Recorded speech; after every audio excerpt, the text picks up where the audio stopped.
Bom dia, meus queridos alunos da primeira série do ensino médio da escola Dr. Silva Mello. Vou começar hoje uma aula com base nesse material do Centro de Educação, Centro de Mídias de Educação do Amazonas. E antes de qualquer coisa, lembrem-se, se gostar, dá o joinha, se inscreve no canal, curte, compartilha e vamos que vamos. Hoje nós vamos começar uma aula diferente. Vocês terão essa semana a quarta aula de filosofia, fazendo uma revisão dos conteúdos das 3 aulas anteriores. Evidentemente, esse conteúdo de primeira série a gente já viu na sala de aula antes da pandemia. A gente está fazendo uma revisão da revisão.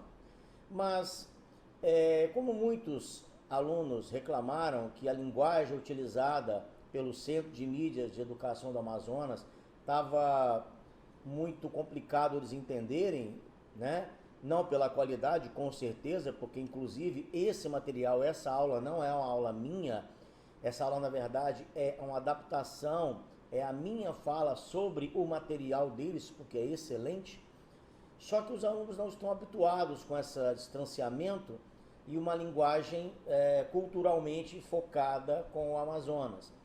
Então, eu resolvi dar a mesma aula, porém, com a minha maneira de explicar, para ver se isso vai de alguma forma ajudar os alunos a entenderem melhor o conteúdo. Volto a enfatizar a qualidade do material do Centro de Mídias de Educação do Amazonas, esse site, e eu vou utilizar os mesmos slides que eles utilizam, porque não há necessidade de fazer um novo slide, eu acho que é suficiente, o material deles é muito bom, e a gente vai então só colocar uma linguagem mais aproximada dos alunos que já estão acostumados com o nosso estilo. Esse é o slide que vocês viram na aula. Nós vamos fazer uma síntese, como diz a professora Érica, de tudo que foi falado nas 3 aulas anteriores. A filosofia, nós vamos comentar sobre a filosofia vista como um método de estudo, um processo intelectivo. O que é processo intelectivo? Processo de inteligência, de usar a cabeça para pensar alguma coisa. A filosofia como o cotidiano, aquilo que acontece no dia a dia. A filosofia não é afastada no nosso dia a dia, gente. Quem acha que filosofia é ficar no boteco falando coisas bonitas, eu já disse a vocês, não é. Filosofia é o nosso cotidiano. A gente filosofa o tempo todo. A todo momento a gente pode utilizar-se das características filosóficas para pensar. Ora, quantas pessoas estão precisando da filosofia para entender esse novo momento, né? Eu sempre disse a vocês em sala de aula que a filosofia ela fica muito importante quando a gente não consegue mais dar conta da realidade que nós estamos vivendo. Então buscamos na filosofia um entendimento para essa nova realidade. Então a filosofia está nesse cotidiano dessa pandemia para tentar nos ajudar a entender tudo isso. Ter uma postura ativa perante o mundo é o que a filosofia vai nos convidar, né, a ter essa postura ativa, a participar das coisas do mundo. O raciocínio nos diferencia dos animais, também ela coloca isso. O raciocínio filosófico é uma coisa que só pertence ao ser humano. Nenhum outro animal consegue filosofar, né? É lógico que não é só filosofar. Nenhum animal aprende geografia, nenhum animal aprende matemática. E o aprender, o conhecimento, ele começa na filosofia. Eu já disse em sala de aula para vocês que todas as ciências, todas as disciplinas se originaram do pensamento filosófico. Então, para que estudar filosofia? Para compreender como que eu compreendo, certo? Para compreender como eu compreendo as coisas. Fica mais fácil. Por fim, ela coloca aqui, sair da doxa, apenas da opinião. Adolescente é assim, né? Vocês todos são assim, eu também já fui. Eu estou velho e gordo assim, mas eu fui adolescente. Na minha opinião, eu acho isso. Mas acha por quê? Qual é o fundamento do seu achar? Da onde você tirou essa opinião? Porque eu acho que é assim, pronto. Não, isso não é válido. Eu acho que é assim, pronto. Não, isso é uma mera opinião.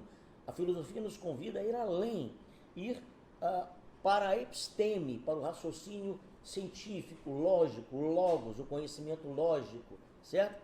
Então esse é um ponto que a gente vai começar aqui a retomar com toda essa revisão que nós fizemos. O mito também, ela fala do mito, né? Então, nós temos aqui a unidade 1, que é a filosofia. Então, nós colocamos basicamente um apanhado do resumo das aulas, do que é filosofia. Nós vamos aprofundar um pouco mais sobre isso. E é uma revisão e também tem uma avaliação logo depois dessa revisão, tá? Então, filosofia, para ela coloca isso aqui nas primeiras aulas, né? Que a palavra filosofia é de filia, amizade, e sofia, sabedoria. Já como colocamos essa sala de aula. Filósofo é aquele que ama a sabedoria, que tem amizade pelo saber, que deseja saber, mas só isso? Não, não é só isso. Vamos caminhar. Ela também nos alerta a falarmos sobre o mito. O que a professora Érica quer dizer com isso? Bom, ela nos alerta que a filosofia, ela se inicia lá nos primórdios da Grécia Antiga, e quando o homem ele tentava explicar tudo o que acontecia à sua volta através de mitos. E cada mito tinha um deus voltado a isso. Como ele não tinha explicação para as coisas que aconteciam à volta dele, ele tinha que inventar alguma coisa para explicar. Então ele tinha mito para tudo. Tinha deuses, como a professora nos coloca, né? Deuses para tudo. Eu estou amando é porque o Eros me flechou. Eu estou com ódio porque o Deus tal fez eu odiar.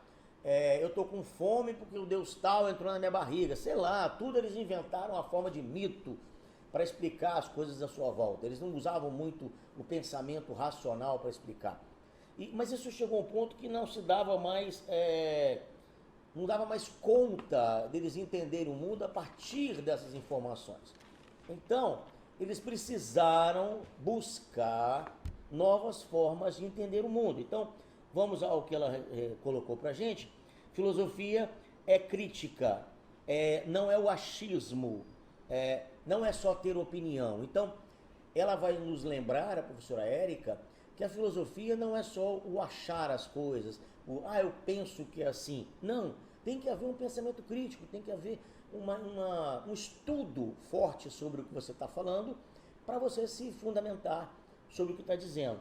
A filosofia nos ajuda a desvelar a realidade. O que é desvelar a realidade? É tirar o véu de cima de uma realidade. Nós temos uma realidade à nossa volta, que nos apresentam. De repente você olha para ela e percebe que algo está escondido ali. Então você precisa tirar o véu que está naquela verdade, naquela realidade. Não digo verdade, mas digo realidade. Para você enxergar a realidade fora daquele véu, sem aquele véu que esconde a realidade. Então é desvelar a realidade, é tirar o véu dela. Ela também fala do preconceito, né, com os filósofos por serem ateus. A gente sabe perfeitamente que nem todos eram ateus. Exemplos deles, Santo Agostinho, São Tomás de Aquino, que eram padres da igreja e se tornaram, para a igreja católica, se tornaram santos, né? Então, não é verdade que todo filósofo seja ateu. O próprio Platão, né, e o Aristóteles, eles acreditavam nos seus deuses da cidade, só que eles queriam racionalizar algumas coisas. Mais adiante, a professora Érica alerta sobre o interesse do governo em acabar com a filosofia e a sociologia no ensino médio. Por quê? Justamente porque o estudo da filosofia e da sociologia é mais uma disciplina que ajuda você a enxergar a realidade sem esse véu. E isso é perigoso, os governos não querem que você tenha essa perspectiva, esse entendimento sobre a realidade, sem esse véu colocado pelos governos, né, e pelas mídias. Então ela nos alerta que a filosofia e a sociologia nos ajudam. Não só as duas. Qualquer outra disciplina pode te ajudar, mas a filosofia e a sociologia têm um papel muito mais intenso para tirar esse véu e mostrar uma realidade desvelada. Ainda a professora nos coloca que a filosofia surge a partir da pergunta, né? Tudo surgiu a partir da filosofia. Como eu já disse antes, o homem estava com dificuldade de entender o mundo à sua volta através dos mitos. Os mitos não ajudavam mais a explicar certas coisas. Então ele começa a se perguntar. E por quê? Mais adiante a gente vai ver quais foram as condições sociopolíticas e econômicas que propiciaram esse novo pensamento. E a gente vai entender por que o homem começa a se perguntar. Então, nas características da filosofia, vamos então explicar aqui. A professora Érica nos coloca esse slide falando que a filosofia é radical, rigorosa e de conjunto. Por que radical? Sou radical, vou descer de skate radical, vou fazer um esporte radical. Esse tipo de palavra, ela nos dá algumas interpretações. Radical no sentido de ser uma coisa desafiadora, né? Fazer um salto radical. Mas se você for olhar direitinho, o radical está indo justamente no mesmo ponto. Quando você faz um salto radical, quando você faz uma manobra radical, você está indo ao fundo, ao mais profundo jeito de fazer a coisa num risco máximo. E radical também, aqui nesse slide, está querendo nos levar à ideia de raiz. Radical no sentido de a raiz do problema, ir ao fundo, investigar até onde não couber mais maneiras de cavucar para encontrar coisas sobre o que você está pensando. Radical no sentido de ir na raiz, de procurar todas as formas de explicação, de problemas que possam atrapalhar a interpretação. Rigorosa, porque é um pensar que não é assim, eu estou pensando no bolo de chocolate que minha filha está fazendo lá em casa. Isso é filosofar? Não. Mas é pensar. Eu estou pensando no bolo. Mas é filosofar? Não. Porque o pensar filosófico, ele tem essas características. Ele precisa ser radical, precisa ser rigoroso, pensar numa forma sistemática. É como se você fosse quebrando o problema em pedacinhos e avaliando um por um, para depois você juntar de novo tudo que foi analisado. Então, existe um rigor, existe um sistema de pensamento para chegar onde você quer chegar. Então, é radical. Então, para chegar na raiz, eu preciso de ter rigor e também é de conjunto, uma reflexão contextualizada. Por que de conjunto? O que é isso? Ora, porque a filosofia, ela busca encontrar, colocar naquela pesquisa que você fez, aquela pesquisa radical e rigorosa, todas as possibilidades à sua volta do contexto social, do contexto político, do contexto econômico, né? Então tudo isso é levado em consideração no momento em que você vai fazer essa pesquisa. Por isso é de conjunto, ele contextualiza, ele busca pensar a coisa num modo bem amplo e trazendo para dentro e fechando naquele problema que você está avaliando. Então, precisa ser algo bastante criterioso, né? Por isso, radical, rigoroso e de conjunto. Acho que ficou claro, né, o que seria isso aí. Depois ela nos fala sobre a atitude filosófica. O que é essa atitude filosófica, né? Seria a indagação. A atitude filosófica, ela nos coloca que por que muitos não querem a filosofia na escola? Um exercício sobre a questão da vida, não pela doxa, mas pela episteme. Porque a atitude filosófica traz um desconforto às pessoas. Quando você tem uma atitude filosófica, começa a indagar sobre as coisas. O que é isso que você está me dizendo? Como que isso acontece? Por que isso acontece? Sabe, eu sempre falo com vocês que aqueles menininhos de 8 anos, né? Eu sempre falo isso na sala, aqueles molequinhos de 8 anos que chegam na idade do porquê. Tia, por que isso? Por que aquilo? Por quê? Por quê? E cada resposta que você dá, mais um porquê vem. É basicamente isso, é indagar. E aí é que a filosofia surge lá no passado, quando o homem começa a indagar se aquilo que o Ito estava contando era real ou não. O que era aquilo? Como era aquilo? Por que era assim, não era de outro jeito? Então, a atitude filosófica é se colocar numa situação de indagação, de pergunta, e não aceitar as coisas prontas. é ser chato mesmo, né? Aquele carinha chato aqui. Professor, mas por que isso? Aí o professor responde, mas então por que aquilo? É isso, a atitude filosófica é ser chato. Mas é necessário para o aprendizado que você não se prenda apenas em algo assim, o professor falou é verdade. Por quê? Por que é verdade? Como isso aconteceu? De que forma você chegou a isso? Mas o que quer dizer isso? Isso é indagar. A filosofia incomoda. A sociologia também, porque ela parte desses indagamentos também sobre a sociedade. Então isso incomoda. Continuando, a professora Érica vai nos colocar aqui sobre, então, depois da atitude filosófica, o pensamento filosófico, né? Mas antes, aqui na atitude filosófica, ela nos coloca também que para Platão a atitude filosófica começa pelo espanto, o estranhamento, né? E é o que está aqui, né? A admiração, o espanto, o estranhamento. Mas que estranhamento é esse? É o espanto de você assistir um filme de terror e tomar susto? Não! Não é esse espanto. É você chegar e a pessoa falar assim, olha, tá vendo que se você misturar isso aqui com aquilo outro, vai fazer uma espuma? Aí você, por que fez a espuma? Da onde veio essa espuma? É esse estranhamento. É estranhar as coisas, né?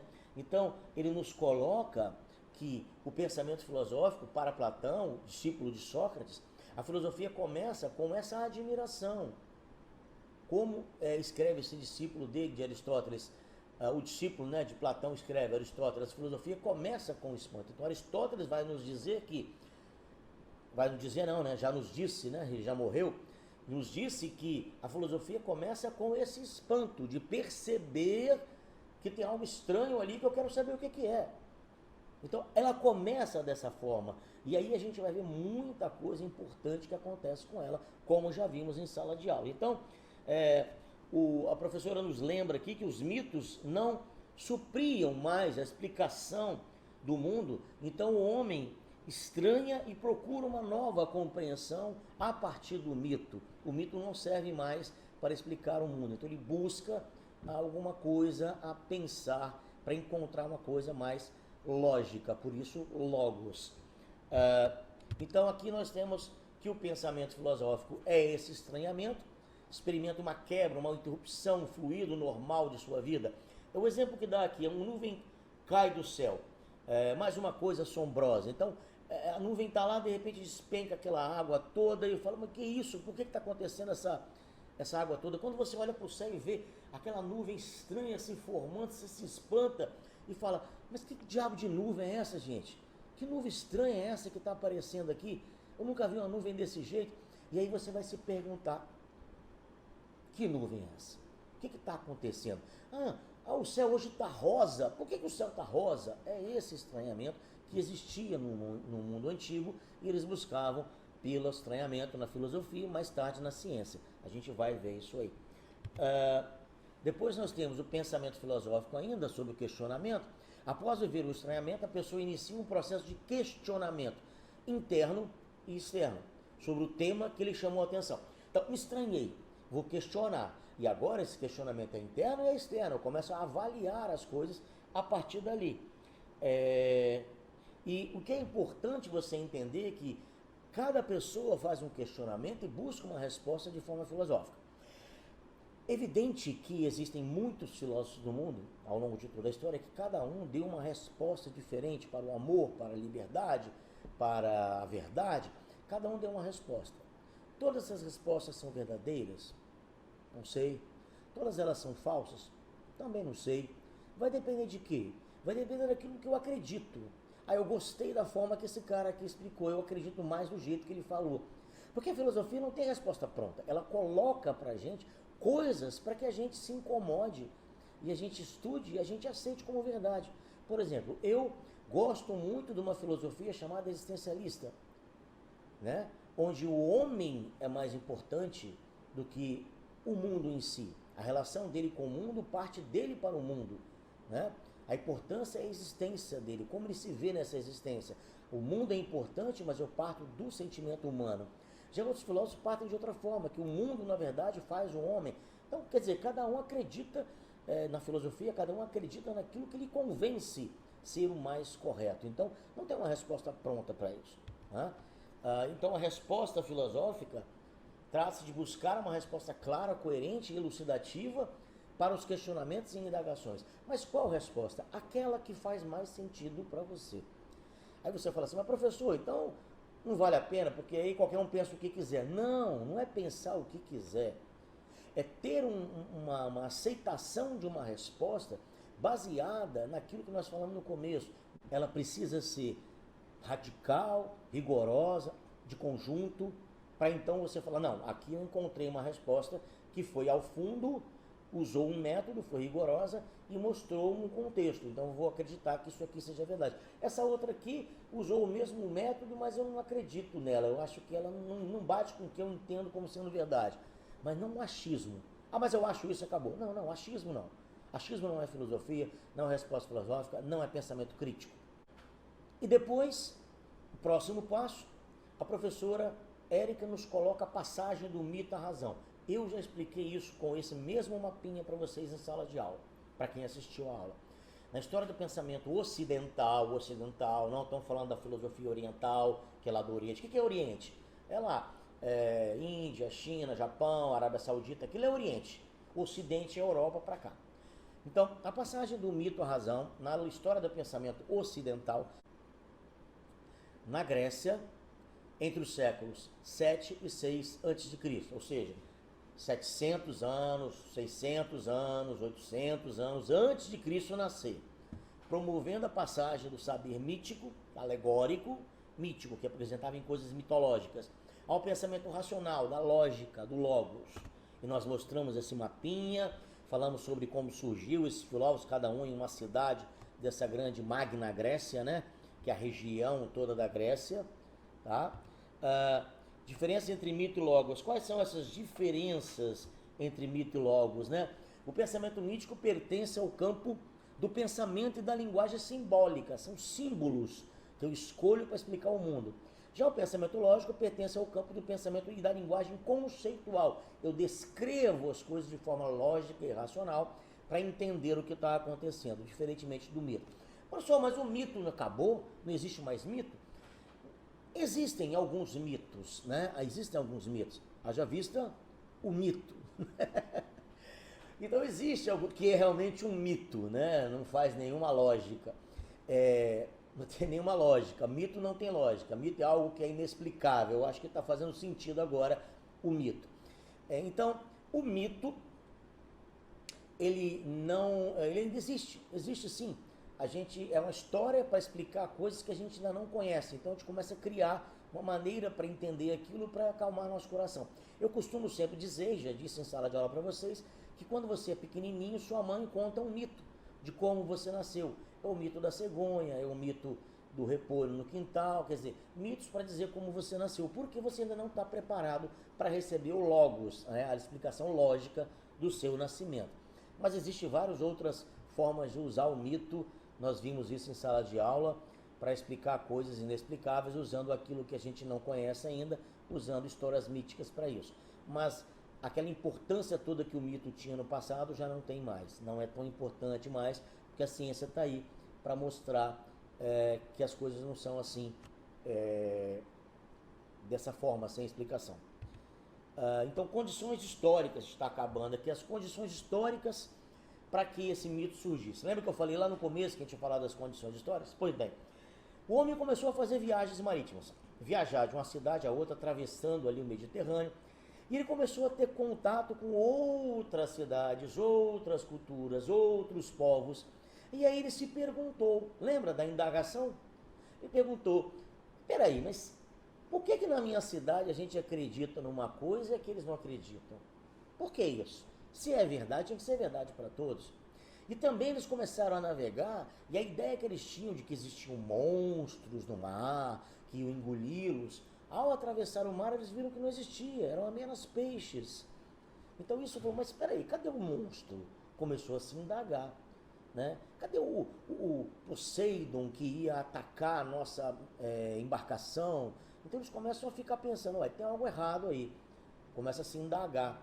E também eles começam a perceber que aquela história de quando chegasse lá no final, eles cairiam num precipício, que o mundo era plano, e eles caíram no precipício, começou a não fazer sentido. Porque eles não caíram. Então veja bem, se até o grego antigo começou a duvidar da Terra plana, que mais tarde vai ser comprovada por Copérnico, né? Então não faz sentido imaginar hoje uma Terra plana. É voltar ao passado mítico, é começar a pensar em mitos. Então essa descoberta de novas culturas, viagens, fizeram com que o homem repensasse as suas crenças mitológicas. Então mais crenças, mais coisas que aconteceram de condição histórica no surgimento da filosofia. Não surgiu assim, aí eu dormi pensando no mito, acordei pensando filosoficamente. Não. Foi um processo de construção disso. Então nós temos aqui a invenção do calendário. Por que isso foi importante? Porque o homem começou a planejar o tempo. Começou a perceber que ele podia fazer planos para o futuro. Então o tempo era algo que podia ser planejado. A invenção da moeda. A moeda permite uma ideia de abstração, a medida das coisas. Eu não precisaria mais fazer aquela troca, 2 galinhas por um porco por uma vaca, 2 porcos por uma vaca. Não. A moeda começava a fazer sentido e dar valor às coisas de forma abstrata. O pensamento começa a ficar abstrato. A abstração do pensamento faz o homem viajar no seu pensamento, e viajando no seu pensamento, ele encontra outras formas de pensar o mundo. A invenção da escrita alfabética, em vez de ficar só passando os mitos de forma oral, o homem passa a escrever isso. E ao escrever e ter um pensamento abstrato, ele começa a questionar aquela história, porque ela está escrita, ele não precisa mais esperar o poeta vir na casa dele ou na praça para contar novamente, para ele ficar pensando. Não, está escrito. E estando escrito, eu posso ler várias vezes e encontrar ali coisas que não fazem muito sentido. E aí então eu questiono, eu indago, e aí surge o pensamento filosófico. Tá? Então, nessas condições históricas, para o surgimento da filosofia, o surgimento da vida urbana também foi uma delas. O homem passou a se organizar em cidades. Aqui vocês estão vendo uma foto que remete à ágora, né? A praça onde eles discutiam as coisas. E a partir dessa praça, desse convívio urbano, houve a invenção da política, fundamento para o discurso da dialética. O que é a política? Políticos, cuidar das coisas da cidade. Naquela época, a palavra político significa polis, tikos, ou seja, cuidar das coisas da polis. Polis é cidade em grego. Então, a política surge quando o homem começa a se preocupar em cuidar das coisas da cidade de forma racional e não mais mitológica. Então, aí começa a surgir todo esse pensamento filosófico e a importância do surgimento da filosofia. Então, professor, para que a gente estuda isso? Cara, para você entender como o pensamento veio surgindo ao longo do tempo. Para você entender que essa sua ideia que você tem não partiu do nada. Muitos homens vieram pensando isso. Quando você chega à sua consciência adolescente, você já está impregnado de pensamentos que foram colocados no mundo por esses filósofos. Você não aprendeu isso do nada. Isso teve uma origem. Então é importante perceber que o pensamento filosófico, essa quebra do pensamento mitológico e acreditar nas coisas só porque foram ditas, isso surgiu há muitos anos e tem que continuar existindo. É o papel do estudante questionar a realidade, até mesmo aquilo que é ensinado pelos seus professores. Ele precisa questionar isso para que ele possa entender melhor o que está passando à sua volta. Então, essa é a ideia que a gente tem que ter da filosofia. Por isso a gente acha importante estudar esse início de como ela surge, para você ter uma noção. Ora, se surgiu assim, como é que eu posso me comportar perante um pensamento filosófico? Quando você entende de onde tudo isso surgiu, você começa a dar mais valor a esse questionamento. Então é isso que a gente quer de vocês.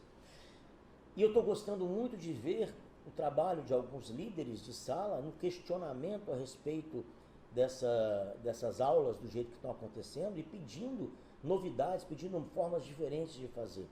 Eu não posso fazer uma aula online com vocês porque é uma orientação que a gente valorize esse belo trabalho do Centro de Mídias do Amazonas, que está passando na TV e vocês estão assistindo no YouTube. Então eu preciso realmente valorizar o trabalho deles, então pegar o que eles já ensinaram na TV e falar do meu jeito. Se ficou bom, dá lá o seu joinha, né? Se inscreve no canal, dá um joinha lá, comenta, compartilha. Se não, tudo bem, espera a próxima. Aí você vai ver se valeu a pena dar esse joinha, né, na nossa explicação, tá bom? Muito obrigado e até a próxima aula.